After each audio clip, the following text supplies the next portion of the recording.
Do you remember Kung Fu for the NES? It was a port of the arcade game Kung Fu Master from Irem. It was one of the first NES games I had, and I played the crap out of it. So this game, it may bring back some sweet memories of the early days of gaming for some, but I think many don't realize just how important this game really was. It was considered the first beat-em-up fighting game, which inspired many games after it. Shigeru Miyamoto led the development of the NES port, and it said this inspired his development of Super Mario Bros. So where it gets even more interesting to me is the original designer of the arcade game. Takashi Nishiyama, he originally designed the arcade game for Irem back in 1984, but before the game was even finished, he left to go work for Capcom. His work on Kung Fu Master and the boss fights from that game inspired the creation of Street Fighter. So this is really interesting with Nishiyama, as he also later left Capcom and joined SNK, where he helped develop the Neo Geo with his idea of using cartridges for the arcade to allow businesses a cheaper way to have a rotation of games. And then, hey, let's have a home console version as well. So he also then created Fatal Fury for the Neo Geo as a successor to Street Fighter. And he also worked on many other Neo Geo games like King of Fighters and Metal Slug. But apparently, not liking to stay at one place for too long, he left SNK in 2000 and founded the company Dimps.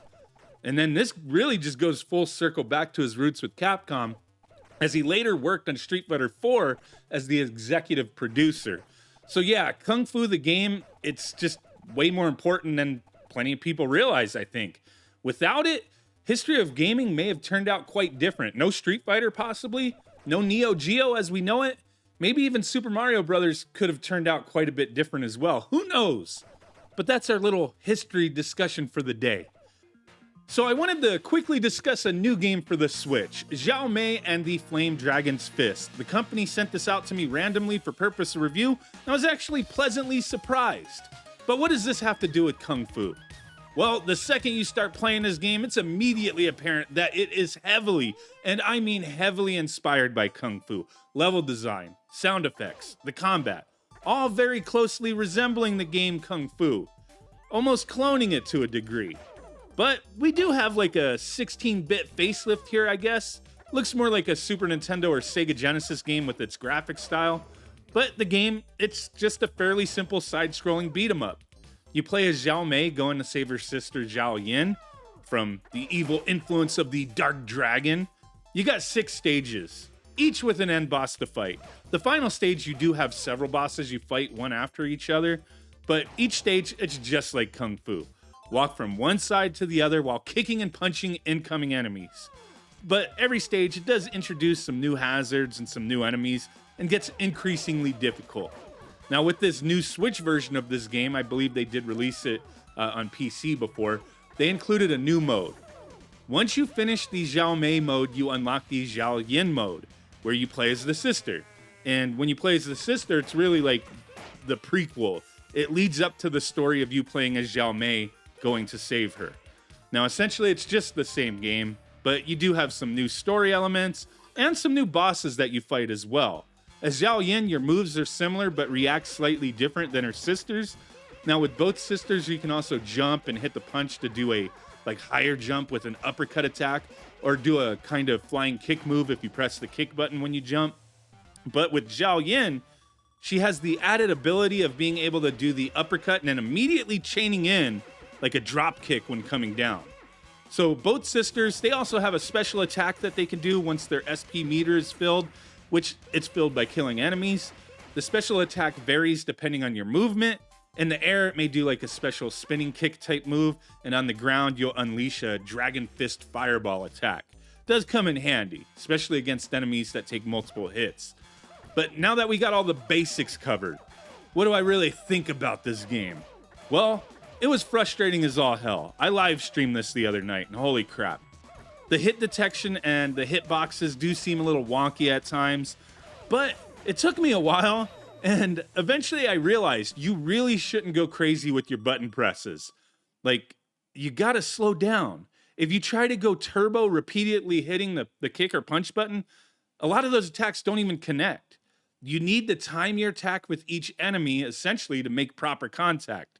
Now, I don't know if this was by design or just some weirdness with the programming. I have no clue. But if you have a turbo controller and you try to use turbo for punch or kick, all I got was the sound effects playing of the attack, but no animations and nothing happening to the enemies in front of me. So I think there's some kind of limitation on button presses here. Just kind of a little weird. Now, the game, it did have 3 difficulty levels, and I wound up playing through all 3 of them. But in all honesty, each of the difficulties, I couldn't really tell what changed. It just kind of seemed the same to me. Maybe you take a little less damage, I don't know, but they all seemed equally difficult and frustrating in certain parts. But, you know, despite the frustrations I had with the game, no matter the difficulty, it was really fun. I was frustrated, but I knew I could do it. It wasn't an impossible game. I just needed to change up how I approach things and adapt. But definitely, you're gonna run into plenty of cheap deaths of bamboo sticks flying up your ass when you don't expect it, or getting bombarded by enemies from all sides of you and not being able to get out of the middle of it. Maybe because your attacks aren't connecting, or because they just drain your life extremely fast. So yeah, it's not a perfect game by any means. There's some small issues here and there. But if you like the game Kung Fu on the NES or the arcade game Kung Fu Master, and you enjoy the old 80s and 90s arcade style of challenge, this game may be for you. It's a $15 game on the Nintendo Switch, but it may also be on sale if you check. It was on sale for the first week that it came out, may still be on sale, I don't know. But it's up to you to decide if the price is fine for this kind of game. With Xiaomei and the Flame Dragon's Fist, you're getting maybe a solid couple hours of gameplay with playing through both modes and unlocking all the gallery illustrations. There are a few little unlockables here and there. It's a fun game that, yeah, it's quick. You can get through it once you get accustomed to it. And I'm looking forward to coming back to it at, some point. Not a game I'm going to play every day, but I did have fun. I definitely could see revisiting it from time to time. So if you're interested, check it out. If not, hey, that's cool. I just thought this was an interesting game. That's why I live stream it. I know people were laughing at me how frustrated I was getting because, yeah, there's certain points in this game just ridiculous, man.